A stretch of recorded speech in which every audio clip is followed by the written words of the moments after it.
And now that I understand what chemotherapy actually is, it's basically mustard gas that goes into your body and poison. Mm. I'm really questioning a lot of that and try to learn a lot. And there's brilliant work coming out the US on that space.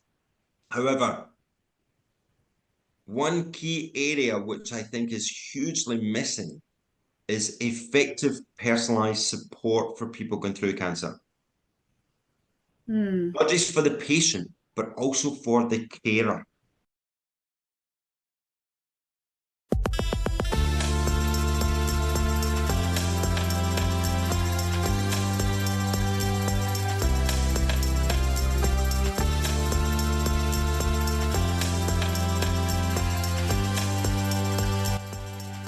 Welcome to Wellness Spring, our one-stop shop for education, inspiration, motivation, and optimal wellness.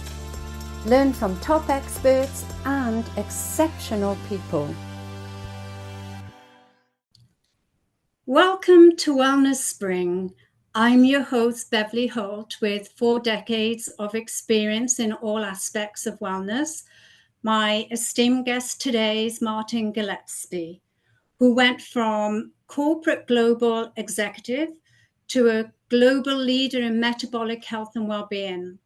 He's also an international speaker, holistic nutritionist coach, author, recognized in 2021 as one of the top 500 global mental health leaders. Welcome, Martin, to Wellness Spring.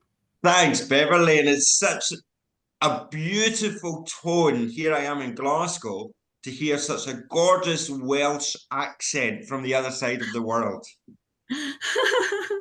It's lovely to hear your accent. I've got so many Glaswegian friends, and it's on my bucket list to visit.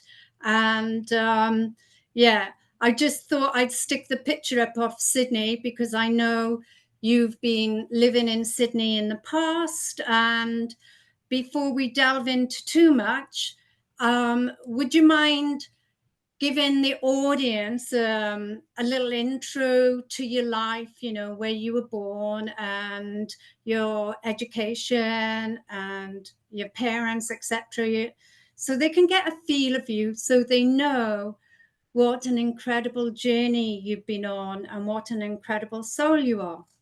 Sure, thank you. And it's great to have the opportunity. So I was born in the East End of Glasgow and was educated here, went to school here.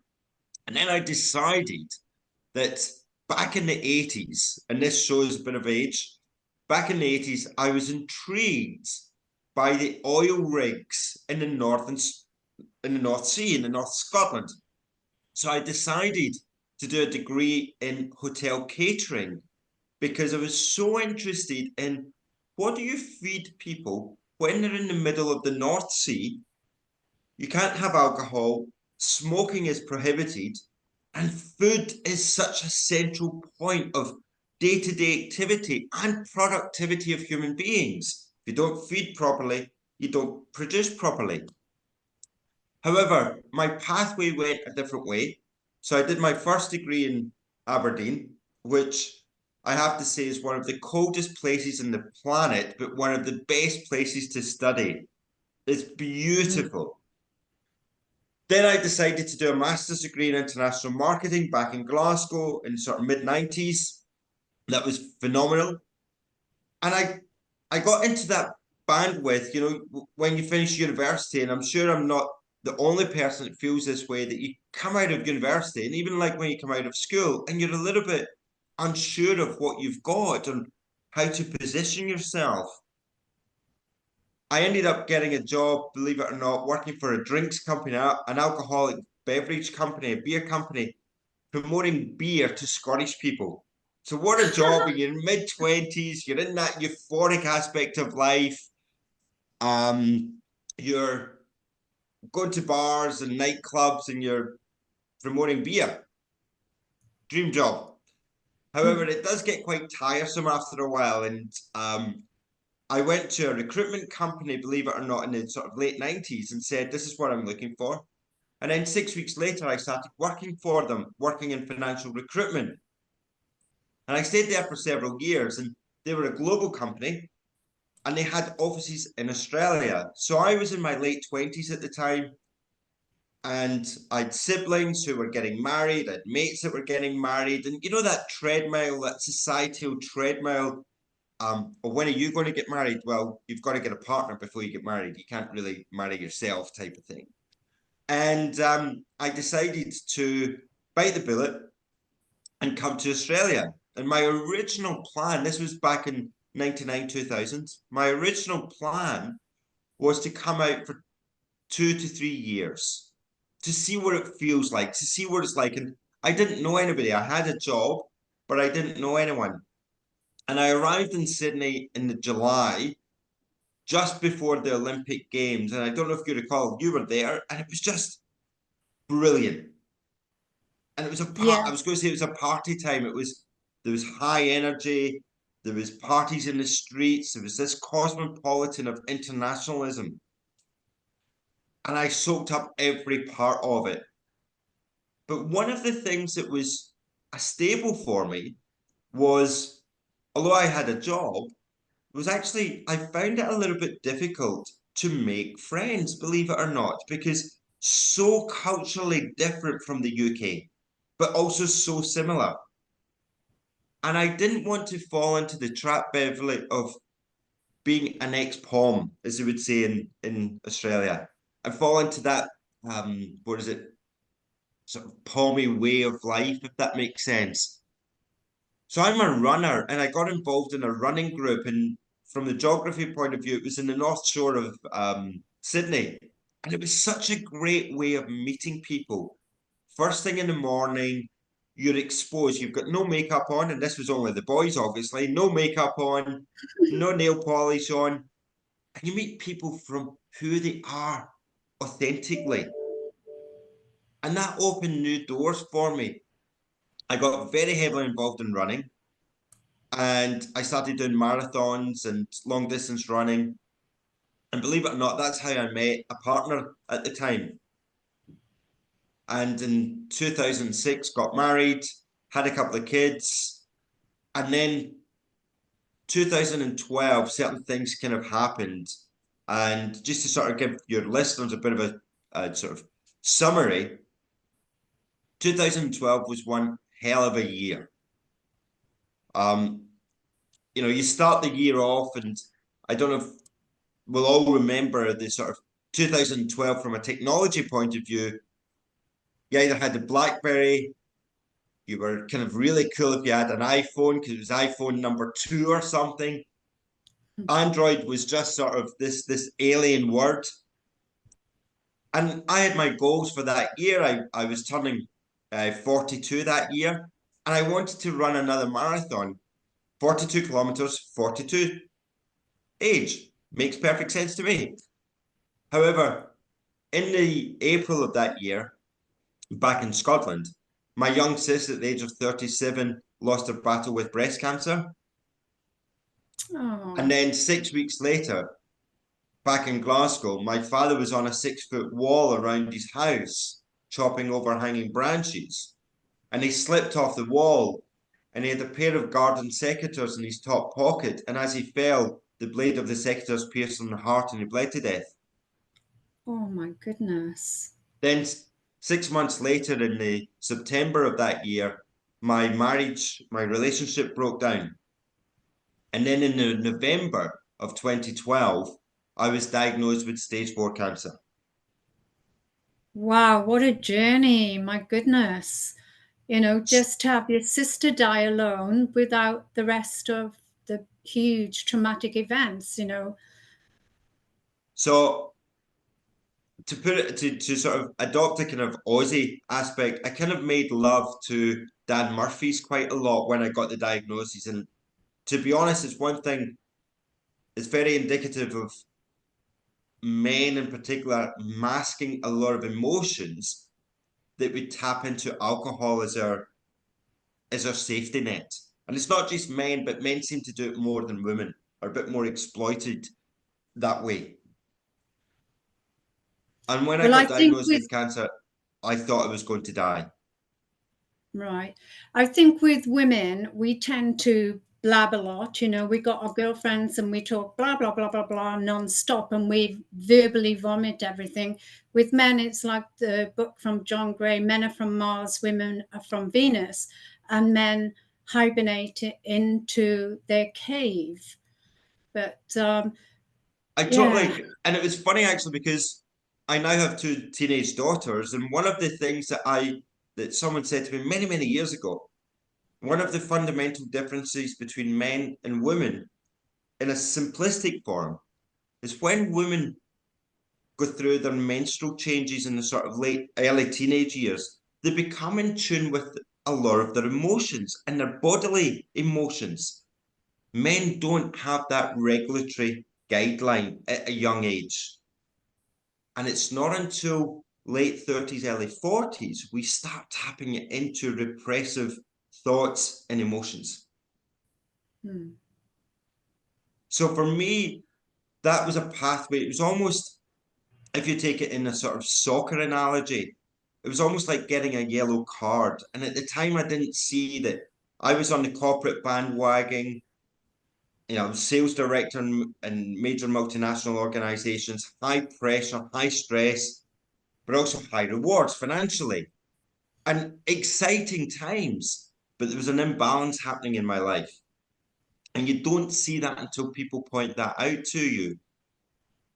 And two key things that got me through all the drugs and all the dark side was looking at nutrition and also asking and receiving professional help. Well, that's a good one, because a lot of people, especially men, don't ask for help. You know, they see that as a weakness. I think there is, and in Australia, I think corporate organizations do a great job, but there is an imbalance. A lot of corporate organizations have the employee assistance program, and there's an equivalent here in the UK, but there's a lot of distrust with it. Or if I go and tap into that, I won't get promoted. Hmm. If it is the first time that someone reaches out for professional help, it should be encouraged and embraced. But one of the pathways that I really like about, especially the last 10 years for myself, is this continuous learning. And I know this is part of your background as well, that caring for health is not just the symbolic aspect that we think medicine, doctor, nurses, and that's it. There's such a wide range and complexity of health, but it doesn't have to be so complicated. Exactly. Simple is best, you know, like the acronym KISS, keep it simple, stupid, because people haven't got the time to explore, and people need to know that they can trust someone and find someone that's reputable. And if you use too much medical terminology and it's complicated, you've lost them. I couldn't agree. And one of the things over the last few years, I got very heavily involved. I was a board director of an organization called ACNAM, which is Australasian College of Nutritional and Environmental Medicine. And the way that that came about was back in 2017, 16, 17. I was doing what you call the foundation courses. And I was in this room in one of the universities in Sydney. And it was about 40 medics of different modalities. And we're going round the room on the Saturday afternoon because it was sort of networking, etc. And people putting their hand up saying, "Oh, I'm a general practitioner in Perth and Melbourne." And by elimination, I'm not putting my hand up. And the girl that I was sitting next to, who's a brilliant general practitioner in Perth, she's sort of nudging me, going, "Get your arm up, get your arm up." And I said, "I'm general public and I'm a parent and I need to know some of this stuff, but also dilute it to common language so people understand it." And unknown to me at the time, the board were sitting a couple of rows behind me. And fast forward 18 months, they invited me to be part of the board to help take that message to the medical profession. And I was lucky enough to be a board director over the COVID time, which was, a lot of learning, a lot of soul searching, and also an understanding that the medical profession get bombarded minute by minute with confusing information, and they're struggling, but they won't admit it because they're not trained to show empathy. Yeah, yeah, totally agree. And you've covered quite a lot. What I wanted to say, when I had my health and wellbeing center in Rose Bay, I got known for the go-to people for health and well-being, because I used to every month invite either a general doctor, a sports doctor, physio, chiropractor, or the likes. Because if you have an accident, you don't know, do I see an osteopath, chiro, physio, or whoever? We had in my center like kinesiologists, a quantum physics doctor, an Ayurvedic doctor, and naturopath, homeopath. So each month we would take the confusion, debunk the mystery behind both mainline medicine and holistic therapies, so that people could have good informed choices and be educated and inspired and motivated, so they're not frightened when they have an accident or get diagnosed with a dis-ease, so they know who to go with and what support to, come up with. And I just want to quickly delve back, because you covered a lot and my heart was going out to you, but I've had similar experiences with close family members dying very close. I had 3 very close to each other, all with various forms of cancer. And later on, I also got cancer, but I chose to heal it myself. How were you feeling? Because, that's tragic for your father having the accident, your sister, and yourself, of course, and you were living in a foreign country at the time. So I almost tried to go into automatic mode. And the bit where I struggled quite a lot was my daughters were 6 and 4 at the time. And, typical kind of parent, you're playing with them and trying to explain to them, Daddy's got something wrong with his tummy. That's the line that we took because, again, unfortunately, the language, especially around cancer, is so negative. You get cancer, you die. Mm. And unfortunately, that's not going to change. But how was I feeling? I was petrified at times. And I remember crying several times. I remember when I was diagnosed and just falling into tears in my hematologist's office in Royal North Shore in Sydney. And just being so scared and having to understand that I didn't know some of the tools then that I know now. So I went down the chemotherapy path. Would I do that now? I would probably say no because of what I now know. And now that I understand what chemotherapy actually is, it's basically mustard gas that goes into your body and poison. Mm. I'm really questioning a lot of that and trying to learn a lot. And there's brilliant work coming out the US on that space. However, one key area which I think is hugely missing is effective personalized support for people going through cancer. Mm. Not just for the patient, but also for the carer. Yeah, I And totally agree. for me, there were days where I'm not going to say I was depressed, but the anxiety levels were really high. Yeah. And I don't know if you recall the movie Trainspotting. I felt like one of the extras from Trainspotting because of the amount of drugs that I was taking. But I tried to mask it, Beverly, with good Scottish Celtic humour. And, you know, try to make fun of it. I'll give you an example. I remember one session, and I would say to the nurse would come over and try and find a vein to inject me. And I would say, "Oh, can I get a left-handed cannula because it's going into my left arm?" So I got her to walk around the whole chemotherapy ward looking for a left-handed cannula. The head nurse came up and said, "We're going to get a big needle and it won't be your arm that will put it in."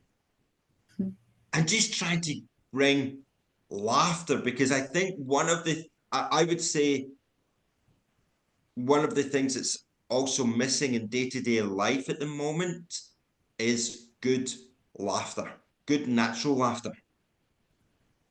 Yeah, I totally agree. And that's And one of the ways I healed my cancer. I went to New Zealand to watch a British Lions tour. There's uh-huh. 30,000 people there, and most of them were Welsh. And you can imagine all the singing and the banter, caught up with loads of friends.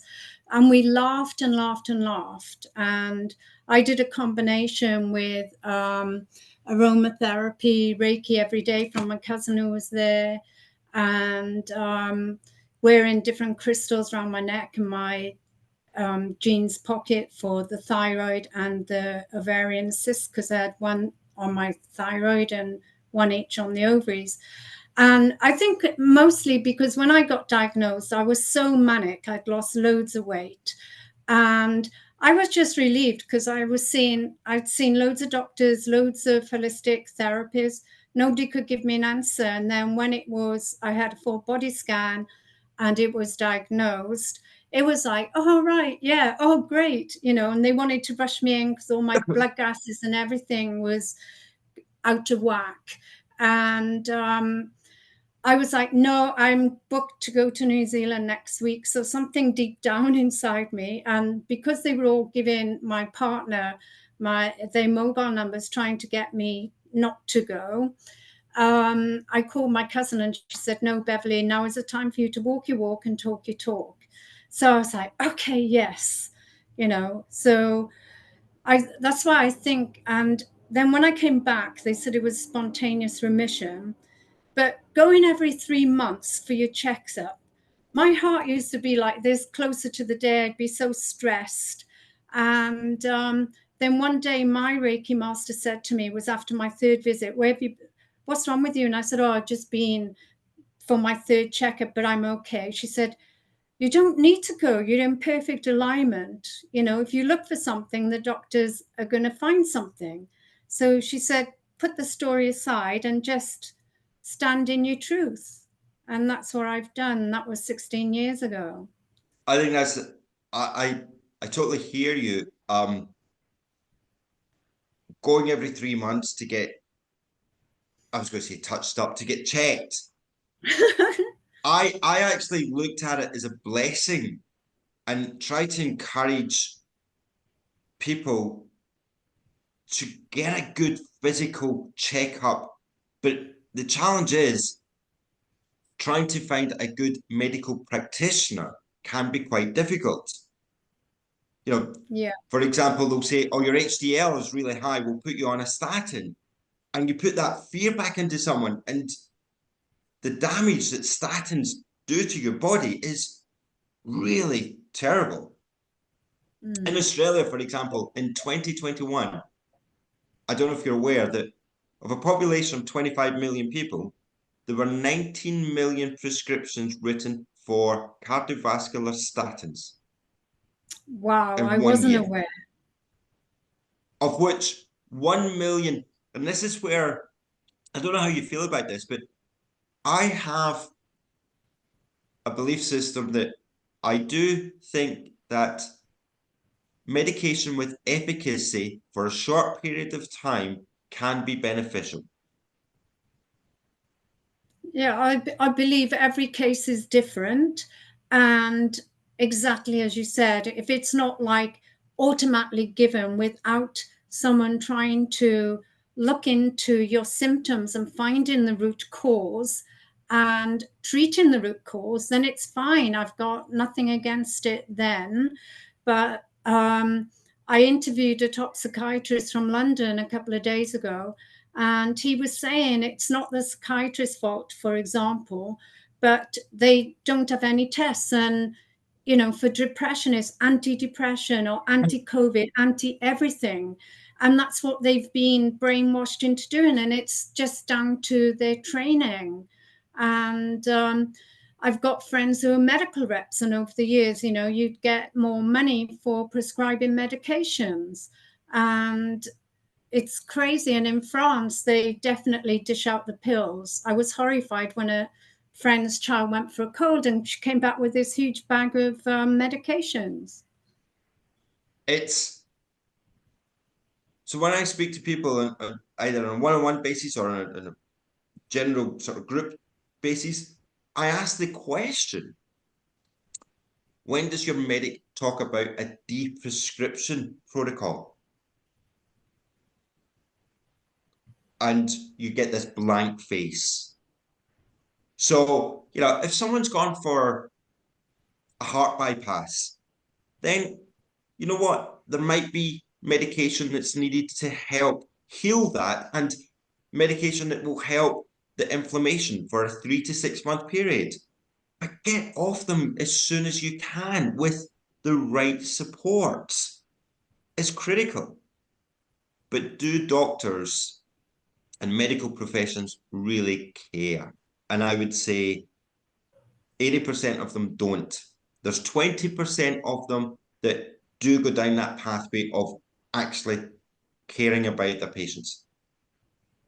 And they're few and far between.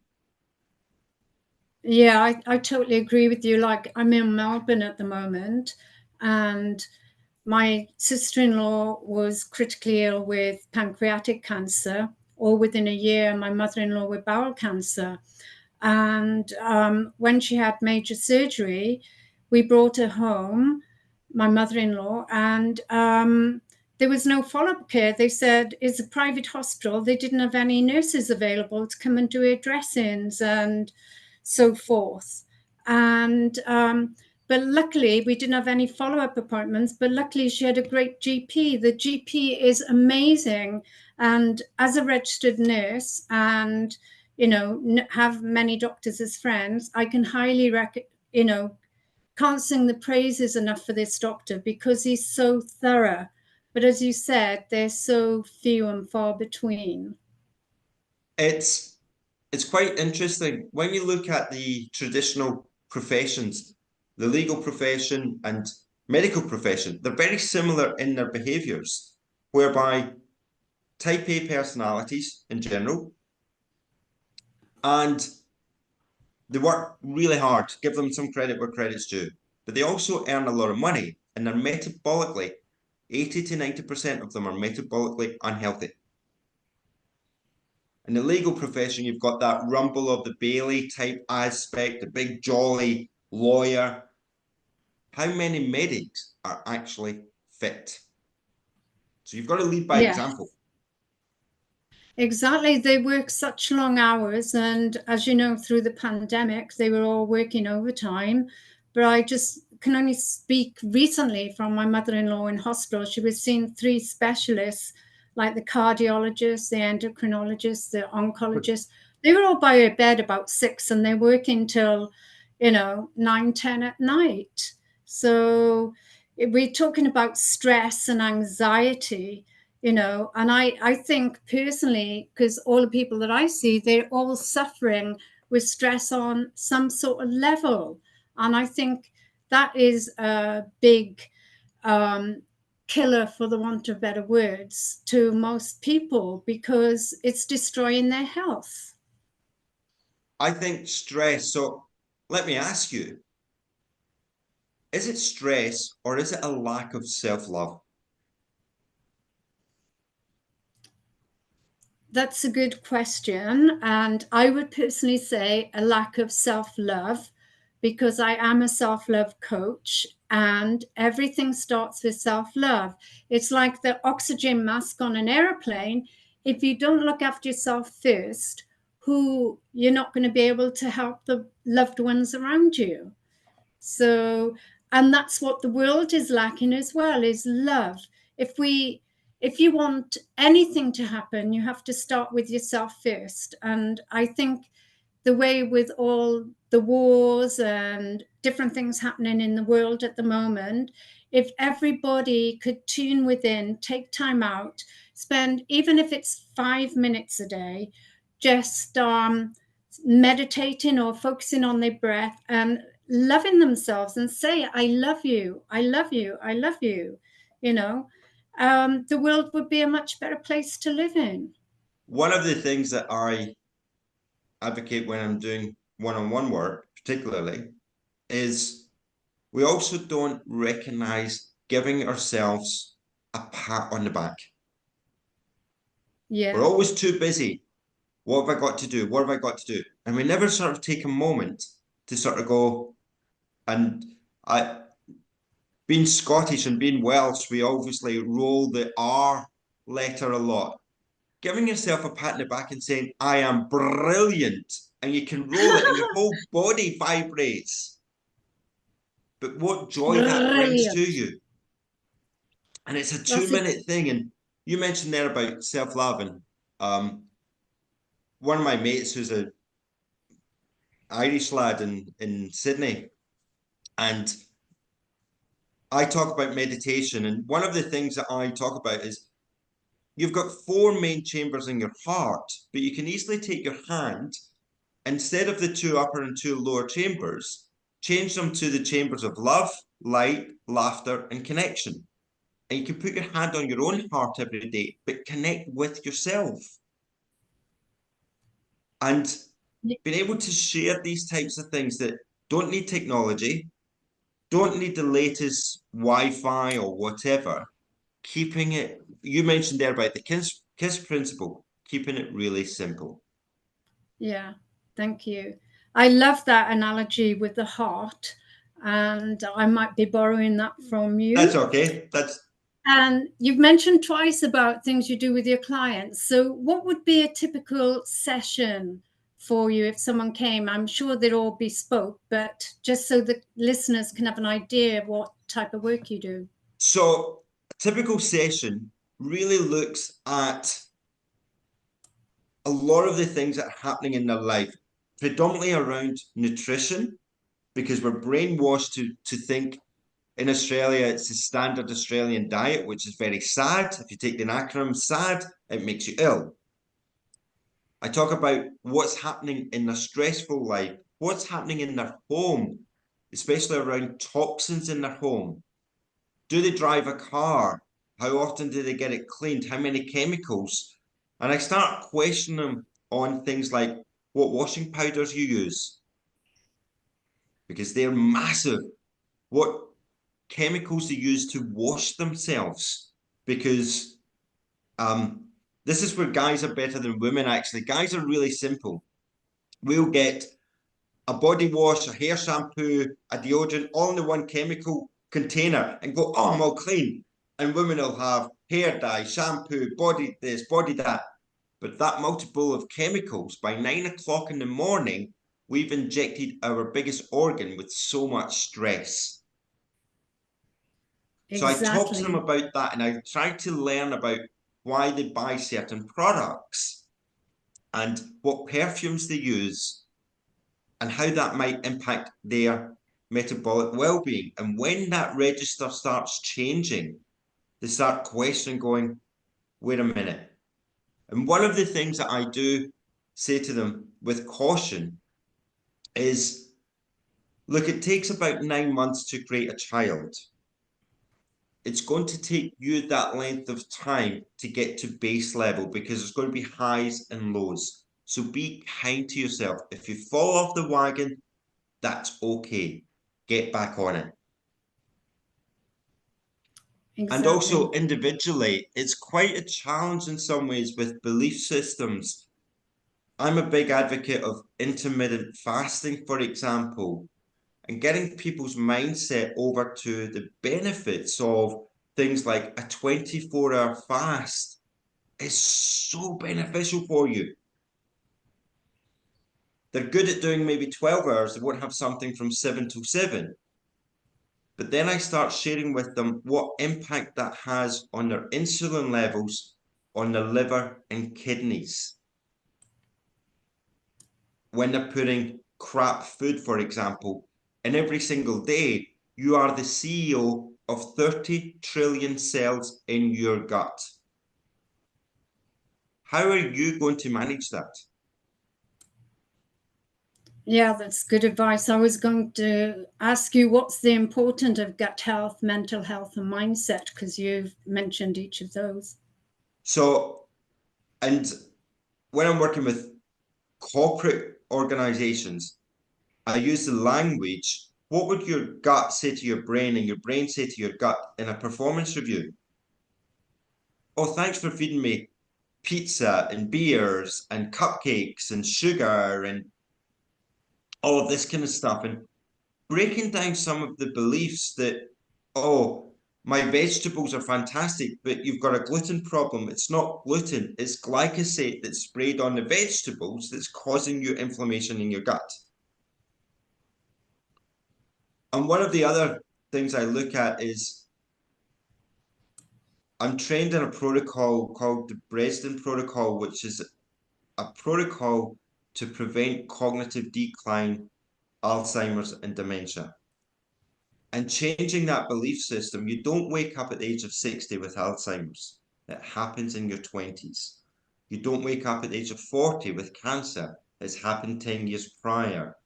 So you try and look at what, if there's been a, you and I have mentioned there about trauma in each other's lives. That's got a huge impact in your life. You've got to unravel that at the right time. If you do it too early, you could relapse. If you do it too late, you're allowing too much. But you're in that, I call it the washing machine phase. And a simple example is, when you put, especially a front loader washing machine, you put things in and you try to open the door, but it's not quite ready to come out yet. That's where a lot of people, I believe, are at in their transition, if that makes sense. But also you've got to hold their hand a little bit to get them through that process.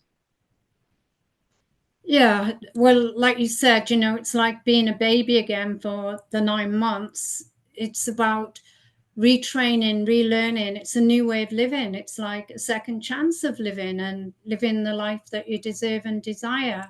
And you mentioned quickly about Bredesen Protocol. Can you tell the listeners more about that?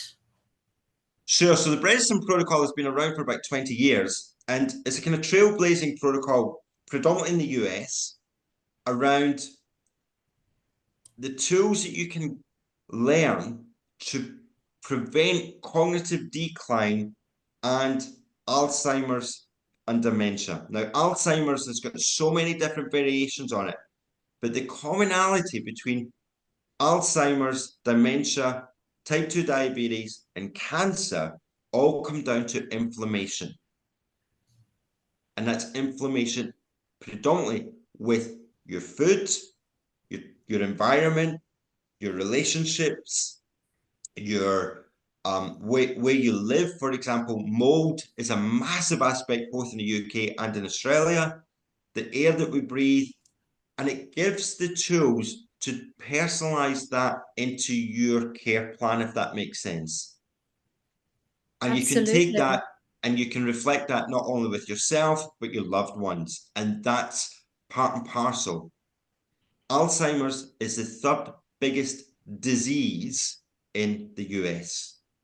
So it's breaking things down into really simple terms and trying to take it not as a fear aspect, but don't bring it into your life in the first place. And being able to give people those tools. And the tools could be things like supplements, but my advocacy around supplement, why are you supplementing? Elimination has got to be a protocol before you supplement something. Totally so it's agree. teaching the real life evidence science base to prevent you from going to the doctors with Alzheimer's and dementia. It was interesting that you said it can be detected at the age of 20. So is there a test that one can go? Yes, so there's a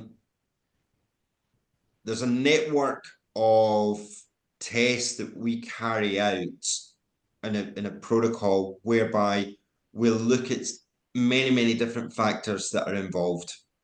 And then it gets put into a database and it will give you where you're at now. And then we'll do testing every 6 months to see how many changes are happening. Again, the beauty of that is that it's adapted to your personal healthcare plan. That's beautiful. And as you mentioned, you know, if you've got it, your kids are, toxic, if you're toxic with the environment and the mold. So could you explain a little bit more about environmental medicine? Yeah, sure. So one of the easiest ways to look at it is most of your listeners will probably have a vehicle, a car. Yeah. So how many of your listeners like that new car smell that will be in the car? You're inhaling that. The amount of toxins that you're inhaling is having an impact on your skin, your lungs, your respiratory tract, your nasal passage. But we're brainwashed to think my car's clean. So when you look at the chemicals, for example, in dishwashing powders that go into the dishwasher, they're enormous and they go onto the plate that you put your food on. You're cross-contaminating that into your body. And regardless of gender, if you wear nail varnish or wax on your fingers, when you're eating food with finger food, that cross-contamination is happening in your mouth. Your mouth is your first access point to your body. So dental care is a critical pathway to making sure you're well. And one of the things that I advocate, again, we mentioned there about finding a good medical practitioner. And I'm doing it. So tomorrow's my birthday, right? So Oh, what many generally happy people returns for tomorrow. thank you. I ask you a question. What do people generally do on their birthdays? Let me ask you, what do you generally do on your birthday? Usually my partner and I go somewhere for an experience because we don't believe in giving each other gifts per se, but we have a wonderful experience, whether it's in a day spa or doing something adventurous. Beautiful. So one of the things that I advocate for is that your birthday is unique to you as an individual. So you Yeah. and I are both in loving relationships. One of the things that I advocate is men, particularly, to break down some of that stigma for asking for help. Men, if you say to your partner, for my birthday, I'm going to get a full medical, and that includes going to see a doctor, a dentist, and a range of medical practitioners, and saying to your partner, can you please come along with me? Wow, that's powerful. That's And really good. from that point of view, it means that you're checking in with your doctor. And I'm not saying that we've been slagging medical practitioners off, but they are trained to have some good knowledge, give them credit where credit is due.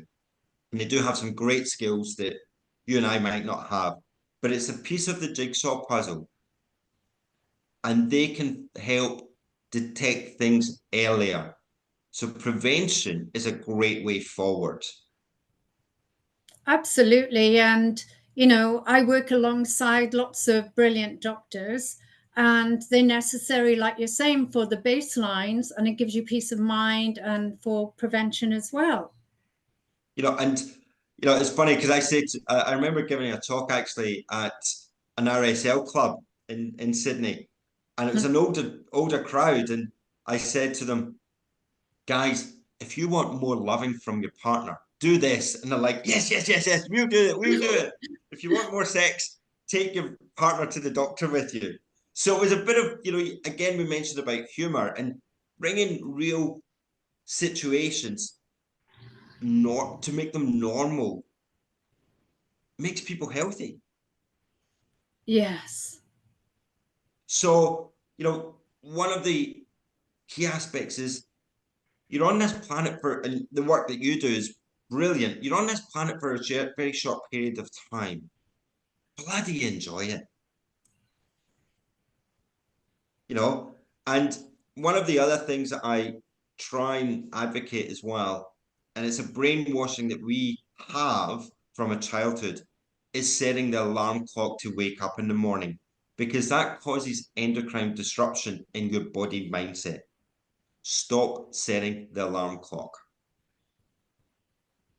Yeah, your body will get used to it. The chances are, like when people retire and they're used to getting up at 7 every morning or so forth, their body clock naturally wakes up. And most people with alarm wake up a few minutes before the alarm goes off anyway, because your subconscious is going, hey, we're getting up soon. Wake up, wake up. One of the things that I've been challenged now coming back to Scotland, I have to say, in Australia, I used to refer to sleep as the Scottish superpower because it's free, but we don't value it enough because it's free. But I can't really say that here in Scotland. It gets quite offensive. So I've had to change my language a little bit. That's hilarious.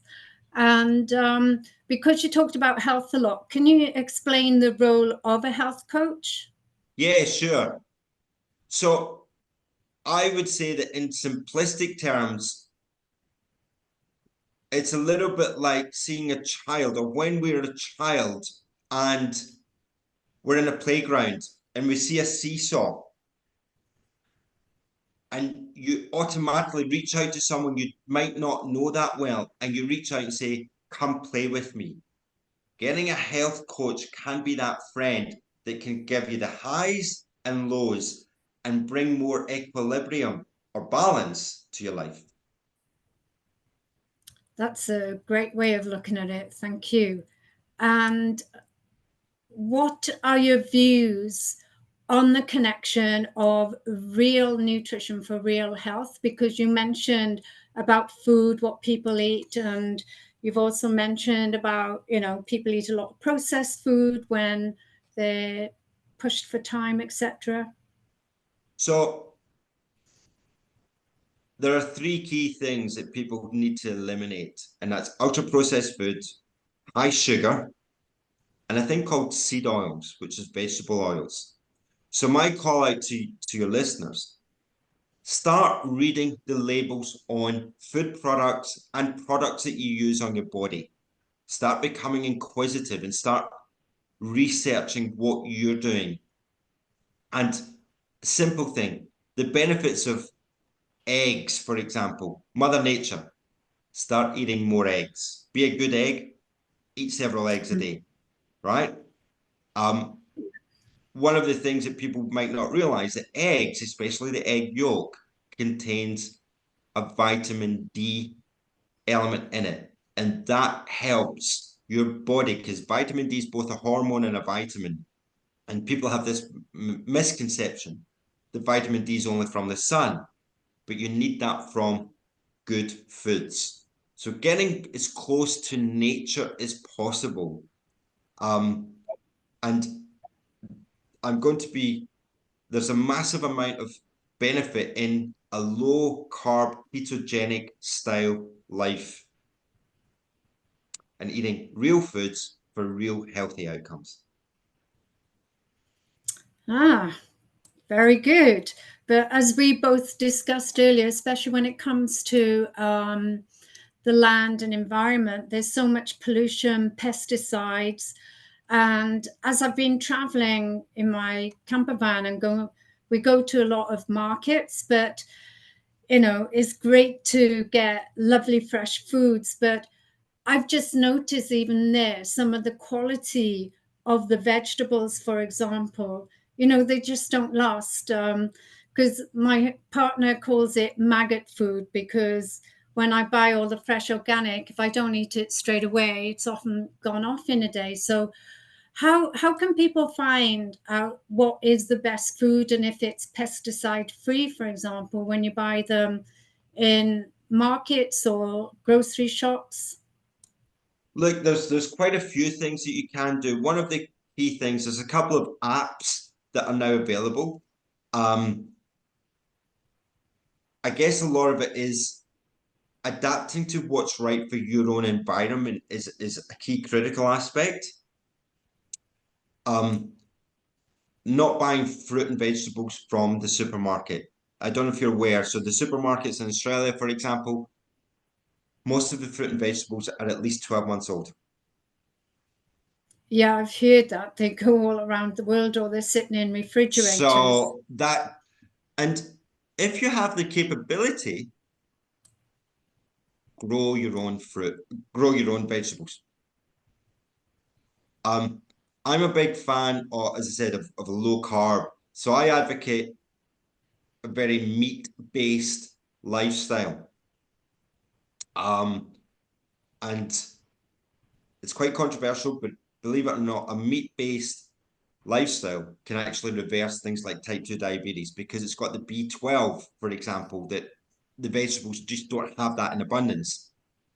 One of the key things I mentioned there about getting a health check, also, and this is the role of a health coach to work with medical practitioners, is looking at what your body is depleted of from a mineral point of view, because we automatically just think of food, but we forget about the minerals like salt, copper, zinc, so critically important. And here's one for your female audience.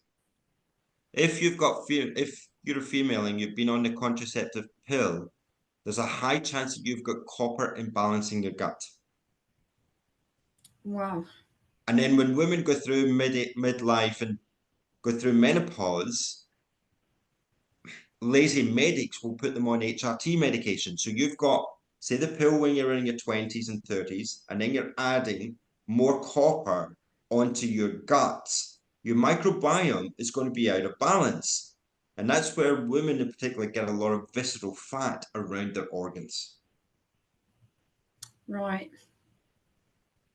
So this is where I think the role of a health coach can actually sort of help question why you're doing these things as well, and also highlight it with evidence about the impact that it has on your body. Yeah, I think if people explain and you know the adverse side effects, then and the benefits of doing something, then they're more likely to follow through instead of told, oh, you need this or you need that. So Without that's shadow of a doubt, great. and one of the little tips that I say to people is first thing in the morning, getting a good Celtic salt or a good salt in water. And I don't know if you can see I've got a big bottle here. Yeah, That's got a tablespoon of rock salts in it, fine rock salts. And yeah. your body needs sodium and magnesium first thing in the morning to help you regulate. It also helps take away those hunger hormones that will prevent you from eating crap food first thing in the morning. That's a good tip. Yeah, I like to put Celtic salts in because they're, I think, the highest in the mineral content, I was told by one of my guest speakers. But yeah, they sell them here in Australia. And I think, the quality of the water as well is not good. So, and then when you use filters, they take out the magnesium and different minerals that we need. So it's about how do you put those back in. So like you're saying, even just putting rock salt in, that's a great way to boost it up. I like to have 1 glass of normal water to detox and then have the salt. Because you're talking about the role of a health coach, what's the purpose of having the role of having a village of well-being? Phenomenal, because I only know and you only know a certain amount of knowledge. And I think once you get your tribe of people around you, you have that almost going back to your ABC, always being curious. And your organic growth will be huge. And, I think one of the key things is you've got to also learn it's acceptable to question the advice that somebody's giving. I might, and you might give someone advice today being Tuesday, but it might be wrong on Wednesday. And it's also okay to say, I don't know. That's Those great. three powerful words are huge. And that's where a village of health practitioners, somebody will pick something up. I had a case with someone recently where they picked up something that was so small but had a massive impact on that individual. And it was transformational. And we could all work together. Yeah, I believe this is the way forward. Collaboration, be curious, and be in the driver's seat of your health. It's funny, I've got a friend in Sydney, and several years ago he said to me, Martin, I don't know if you're a genius or you're a lunatic going down this pathway of trying to get people to value their health. And he's very senior guy in investment banking. And I went to an event that he was holding in in Sydney. There must have been about 100, 150 people there. 90% of them are metabolically unhealthy. And they're all on statins. And you're having a statin, drinking alcohol. Oh, my doctor put me on blood pressure tablets. Well, maybe stop drinking Diet Cokes and all this kind of stuff.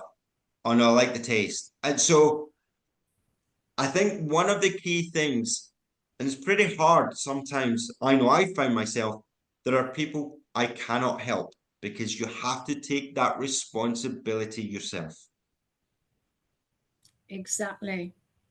Great tips. And just to close, Martin, I always ask my guests, if there was one thing you could do to change the world, what would it be? Great question. From the age you're born, learn to meditate. Wow, that's awesome. I love that. Okay, so one thing that I didn't get into the notes, and I would like to actually put this because I've been asked recently, why have you moved from Australia to Scotland after 23 years living in Australia? So there's a little story here, and well, I think it's beautiful, and I'd like to share it with you. So last year, about this time last year, I hadn't seen family in Scotland for many, many years. So I decided to return to Scotland for Christmas and come over for a month because, as you know, in Australia, the month of January, one, it's damn hot, and two, in the corporate world, they go on holiday. So I've been connecting with this girl on LinkedIn who is based here in Glasgow. And I met her on, the Scottish people call it Hogmanay, most of the world call it New Year's Eve. I met her for a coffee. And that coffee led on to meeting once a week, at least once a week over the month of January, meet for coffee, go for a walk, getting to know each other. We're similar age, similar backgrounds, kind of stuff. And I fell in love. And I Wow. came back in May. I was coming back for a variety of reasons. Came back in May, really connected with her, got on swimmingly well, and we've been inseparable since. So I actually moved from Australia, following my heart, back to Glasgow and falling in love with someone. Oh, wow. That's amazing. Wow. I'm so happy for you. And I wish you all the very best for the future together. Thanks, Beverly. Yeah, she's a great girl. So, where do your children live? So my kids are in Sydney. They're at school Okay. not very far from where you live. They're at Willoughby Girls' School. And again, this is something that I don't speak about that often. I have an alienated relationship with my kids through divorce. Oh, bless you.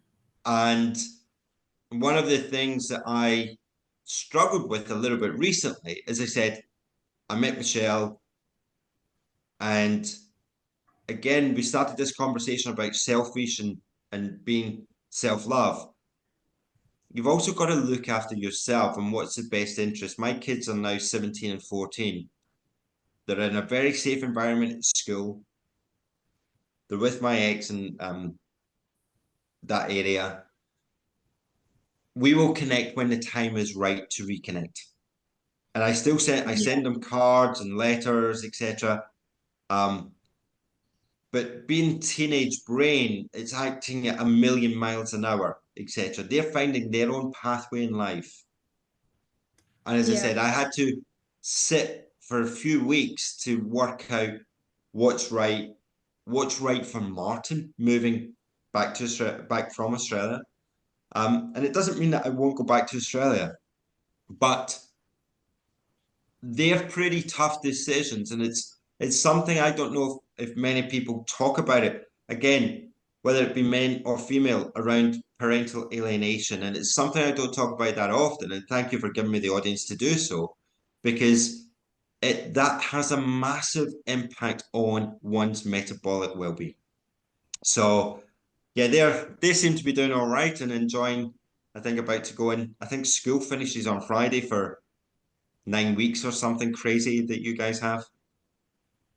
Thank you. And thank you so much for giving up your precious time.